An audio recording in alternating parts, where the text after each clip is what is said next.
Okay, welcome back, everybody, to the council meeting, the 48th council meeting of the 40th council, August 26, 2024. And the first order of business is a moment of reflection. So we'll take a moment of reflection.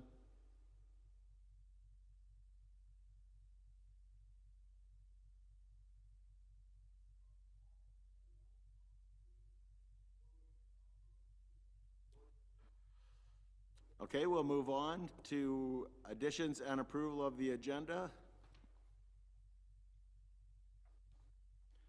Moved by Councillor Shine, seconded by Councillor Martin. Resolved that the agenda for the 48th meeting of the 40th council be approved as presented. In favor?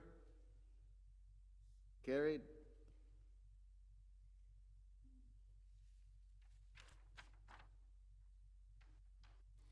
Next is disclosure of pecuniary interest and the general nature thereof. If anybody has anything to declare, they can declare it now or anytime during the meeting. And we'll go to minutes of the previous meeting. Moved by Councillor Shine, seconded by Councillor Martin.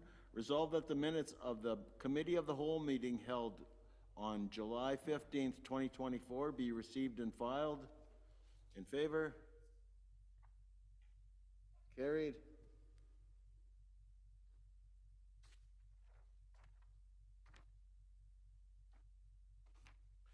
Next is the meeting minutes from July 15th. Moved by Councillor Shine, seconded by Councillor Johnson. Resolved that the minutes of the 47th meeting of the 40th council that was held July 15th, 2024 be adopted as written. In favor? Carried. I know it's been a while. Everybody reviewed the minutes. Is there any matters arising out of these minutes anybody would like to discuss? Yes, Councillor Sean. Thank you, Mayor Ferguson. As we're aware, when Deborah McLeod did her presentation, since then there's been an advertisement in the Progress for someone willing to come and do some pumping. So hopefully, did somebody at least let her know? Or I don't know if she reads the Progress, but it's definitely been in the Progress. Yeah, it's something that's, Yeah. And one of the good things about the delegation and people seeing it on TV is they heard about it and maybe they're come to a solution that's beneficial for everybody. So that's, Yeah, it didn't seem like a it was work too in bad of a progress. price. Yeah. That would be a great result if something positive comes out of it. So thank you for that, Councillor. We have no delegations, so we'll go to Committee of the Whole reports and Administration and Employee Relations. Moved by Councillor Shine, seconded by Councillor Johnson. Whereas written notice to resign from office has been received from Councillor Janelle Zacharias effective August 2024, and whereas the resignation will not reduce the number of members of council to less than a quorum, therefore making the resignation effective. Now therefore be it resolved that the council of the town of Atikokan hereby declare the office vacant. Any discussion? In favor?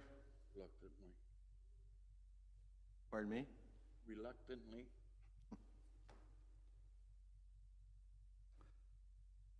All in favor is carried.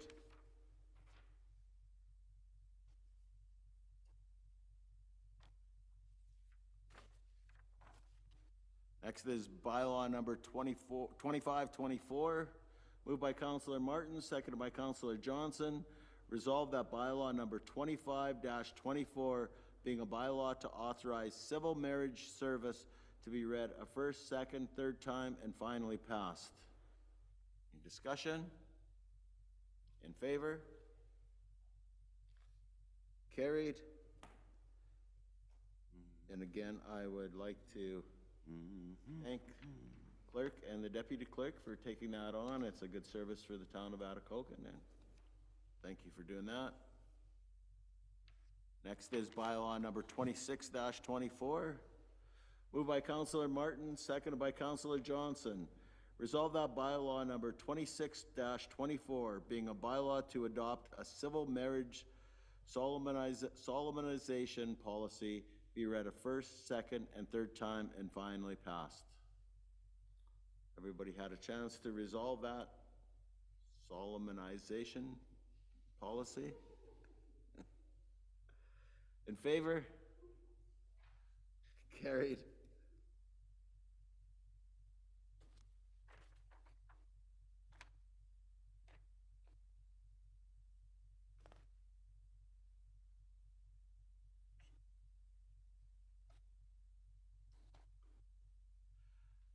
Next is bylaw number 27-24, lease extension agreement.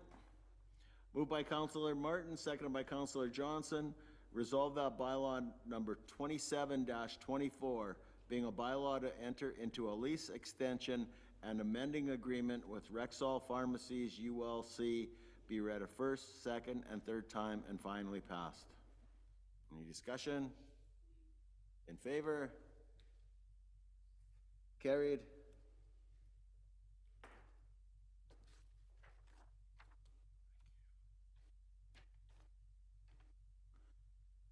Next is Museum of Atikokan, bylaw number 24-24. Moved by Councilor Martin, seconded by Councilor Johnson. Resolve that bylaw number 24-24, being a bylaw to enter into an agreement with the Northern Ontario Heritage Fund Corporation for a museum intern, be read a first, second, and third time and finally passed. In favor? Carried.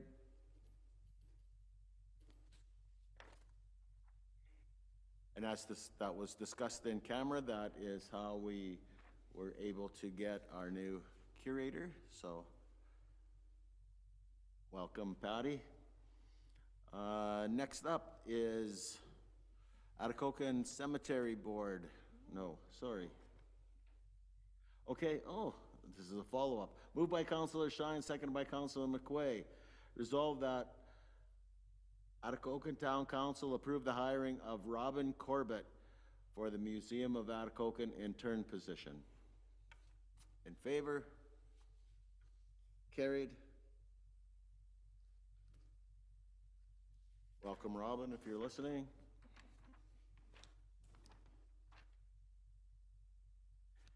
And Atikokan Cemetery Board, meeting minutes from August 6th. Councilor Shine.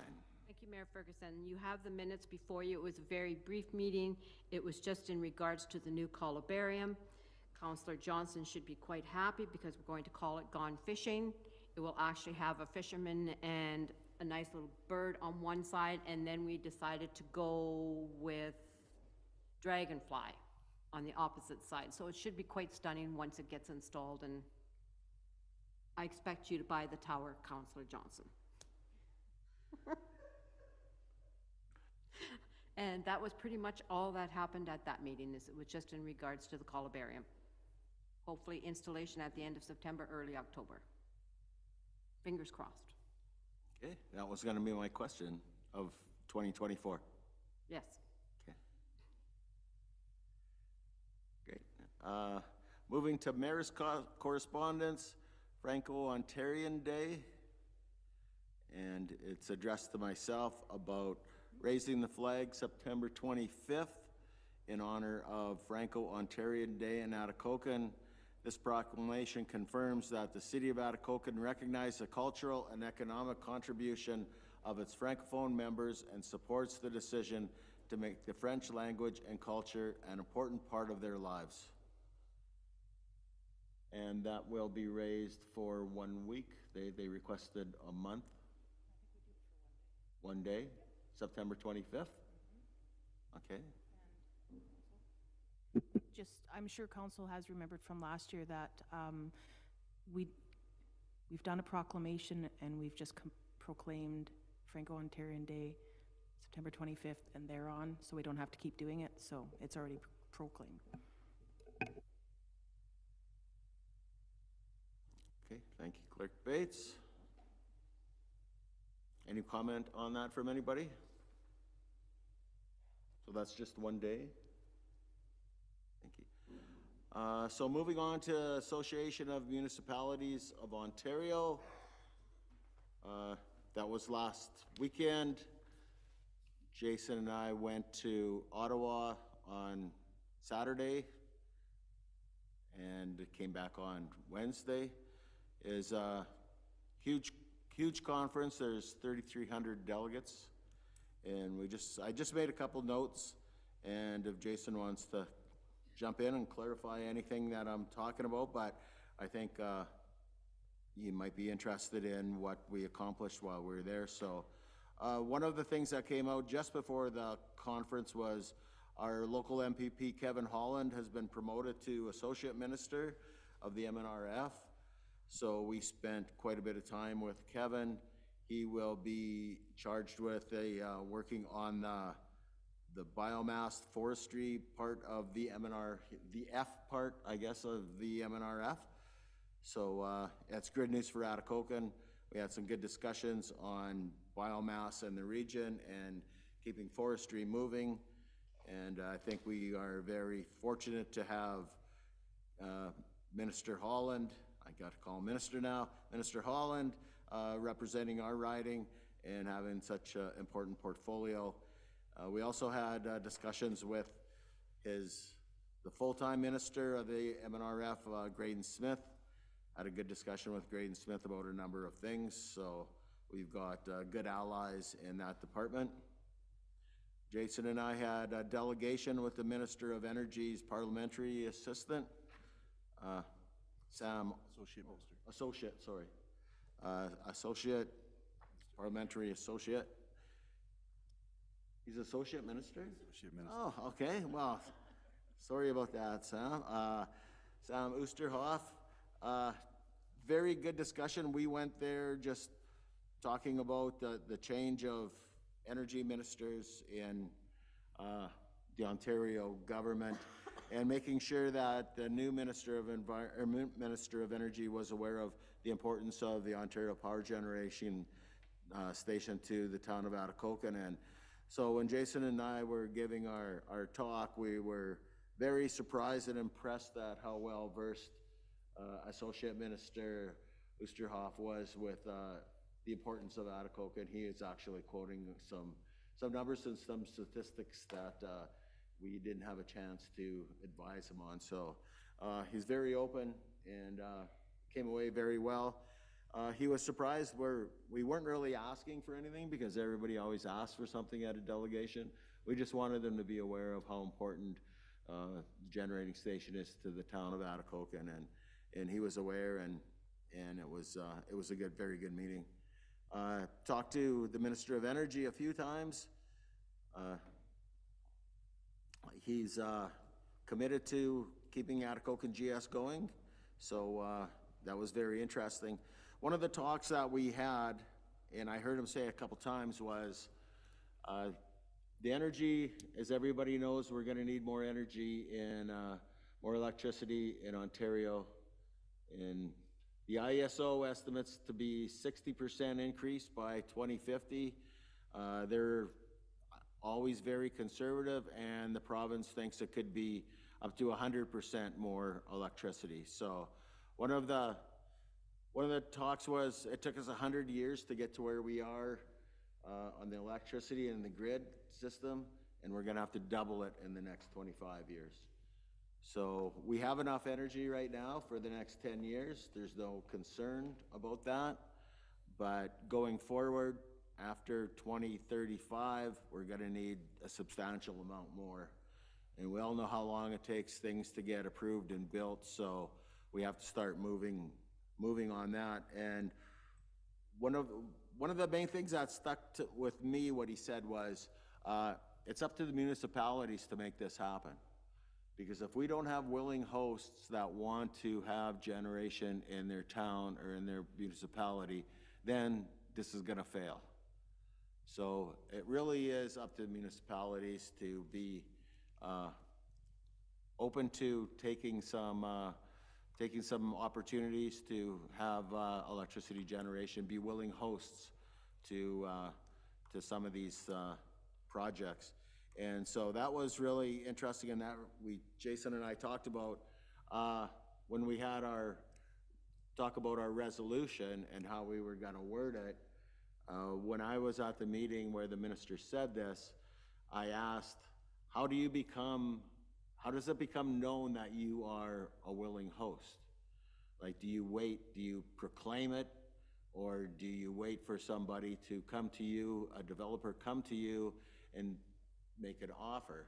So the answer from the ISO was, well, I think you just made sure that everybody knows that you're a willing host. So one of the things that they said was we should put it on our website, and it was what Councillor Knowles wrote, somewhere between what he had and what Jason had, something that says Atikokan is open to listen, not open to anything, open to listening to people. That's what we want to do. We don't want to say yes. We're not saying yes to anything right now. All we're doing is saying we are open to, if there is a solar project, a wind project, a battery project, a nuclear project, we're open to listening to what's going on.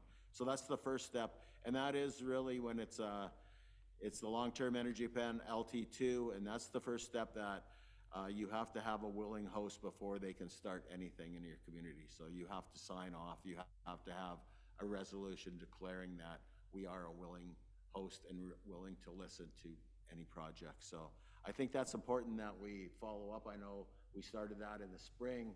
It's kind of died off.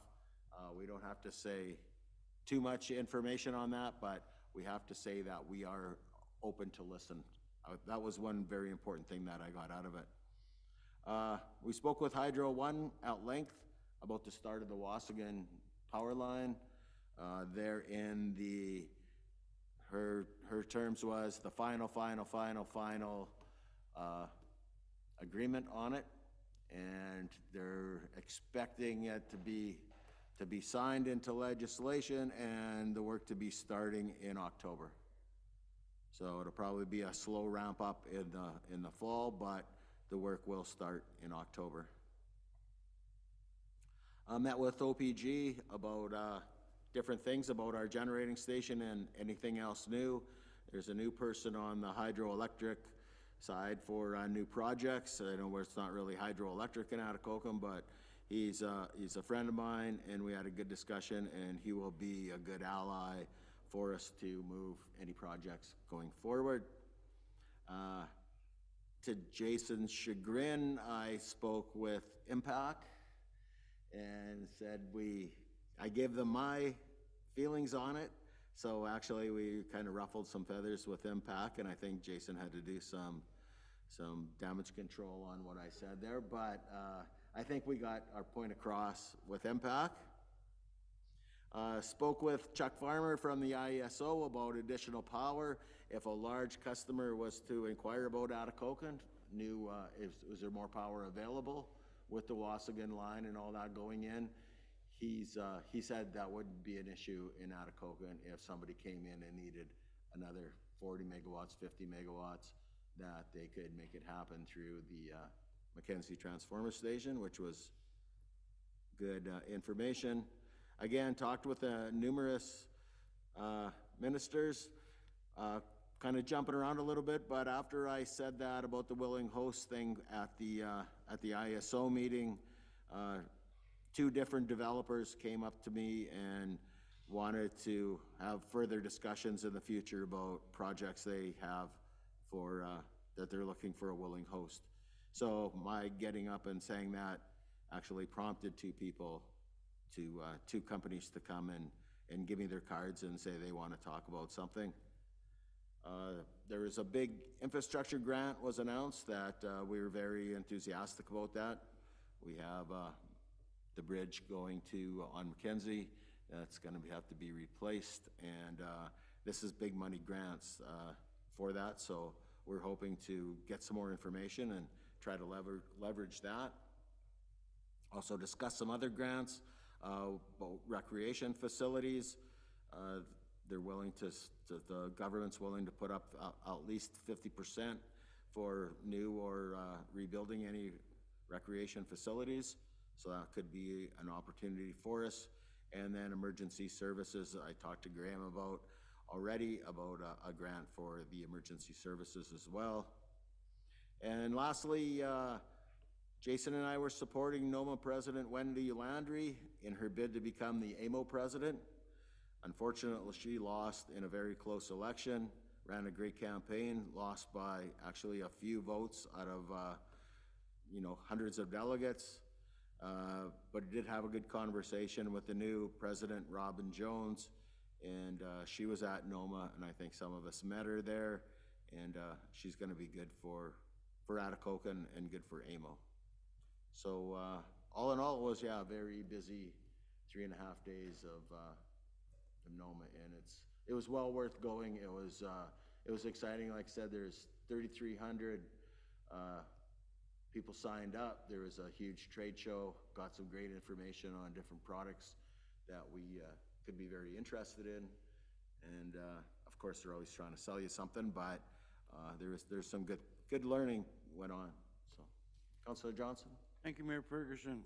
First of all, I'd like to thank you for the report given to council about your meeting, because the people who go to meetings down there, the rest of council don't know what the heck went on at them, and I personally am pleased that you give a report like that.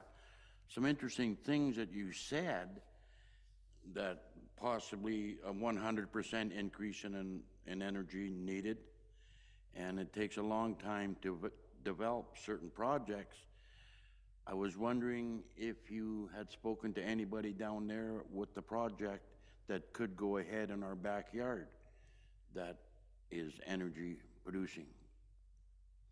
Yeah, that's, I talked with Ontario Power Generation, and I talked to those two developers that were interested in doing, whether it's, they look at the site, they look at, they need a lot of room for solar. They looked at, after talking to them, they emailed me back a couple days later and said, we need a big site for solar. I went to a presentation from, I can't remember what the town was, but they signed on for the biggest battery electricity storage project in Canada. It's 400 megawatts, huge project. And in the building of it, it does have some jobs, but it is a big footprint. It's a big tax benefit for the town, and they also pay goodwill every year as well for having that on site too. So I was speaking of the Steep Rock Kalan project. there was no talk on the Steep Rock. No, but did you bring that forward? No, I did not. The last time I brought that project forward, I didn't get with the ISO, I didn't get a very warm reception on it. But you stated in your report that the government or whoever said it's up to the municipal, whatever. Yep, to be a willing host, and I think we would be. We have declared that we're I'm not talking about the new, you know what I'm talking about. Oh, I know, the Steep Rock. Yes. Yeah, and we know, and that's where I want to declare that we are a willing host, and we would support the project, but it's not up to us to say yes or no that it's going to happen. So the first thing is, like I said, is we are a willing host. We're willing to work with these people. That's what people want to know. Because there's a lot of municipalities that would say, we don't want to have anything to do with that. We don't want that in our backyard. So to declare that we are a willing host, and I think we have done that we are supportive of it. And that's the first step, because they need that to keep going. So that is a step that they need to have. And I think they have that from council, previous council, and I think this council would be in favor as well if they came to us and said, we want to move forward on this. Do we have council's approval? I don't know why there would be a reason to say no to that. Okay. Thank you. Yep. Anything else, Councillor? No. Okay. Good. Thank you. Yes, Councillor Martin. Mayor Ferguson, with regard to the power line, the Wasaga power line going north, do we have any influence with the contractors? I'm referring, like, there's there's a bridge that they're going to have to put in to cross the Mabel River, and they were looking at 3 different options to do that. And if that bridge was to remain there, then that would give us a land trail to Ignis, for the snowmobile club. It would get us off 3 or 4 lakes and potentially open an ATV, like a link with, you know, with the north as well on that power line. That creek or that river is a big problem, and I know, when I talked to them at the Legion that time, the fellow that was looking at that, he knew exactly where that was. He said, we're looking at 3 spots there, but, you know, I suggested that it would be nice if you would leave that bridge. It'll probably be a Bailey bridge. It'll be a big job to put in there and a big job to take it out of there too. So I don't know if we have any influence with those people to say, you know, that would really help our community if that bridge that you're gonna put there could stay there. I know you talked about a lot of stuff, but I just thought I'd get that in there while we were talking about the power line. It would be a good thing for Atikokan to have that, and so we could link up with the north. Anyway. Councilor Martin, I would suggest maybe that the user groups draft a letter directly to Hydro One, and if it's council's wishes, they could say endorsed by council. I think it'd be a good idea. Okay, thank you. Hydro One or Ballard themselves, right? Because it might be on Ballard to remove that. One of the things that when they could leave a bridge and walk away, but then someone's got to own it, right? And we had to have, whether it's the Ministry of Natural Resources or whoever owns that bridge, because there's liability. Sometimes, you know, you can't afford free stuff. Yes. Yeah, I think with a lot of the snowmobile bridges, they're owned by the OFSC, so maybe, you know, if it was you know, $1 and take it over sort of thing, one of them kind of deals would be awesome. Thank you.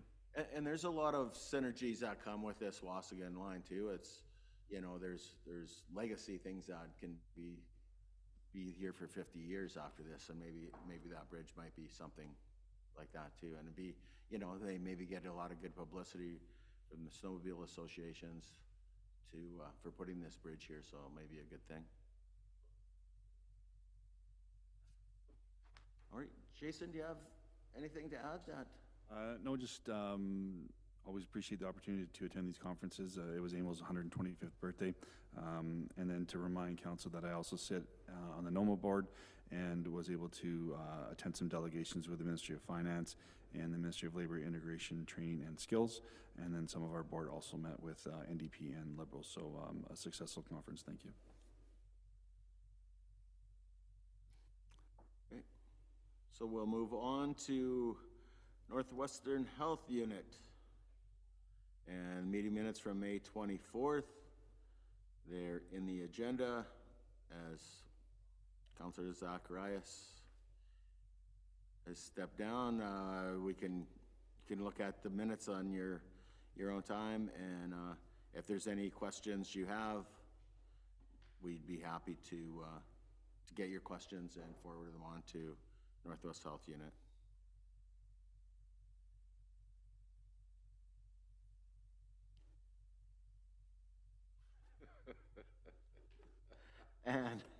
And with that, the one we're looking for, moved by Councillor Johnson, seconded by Councillor Martin, resolved that this meeting do now adjourn. In favor? Carried.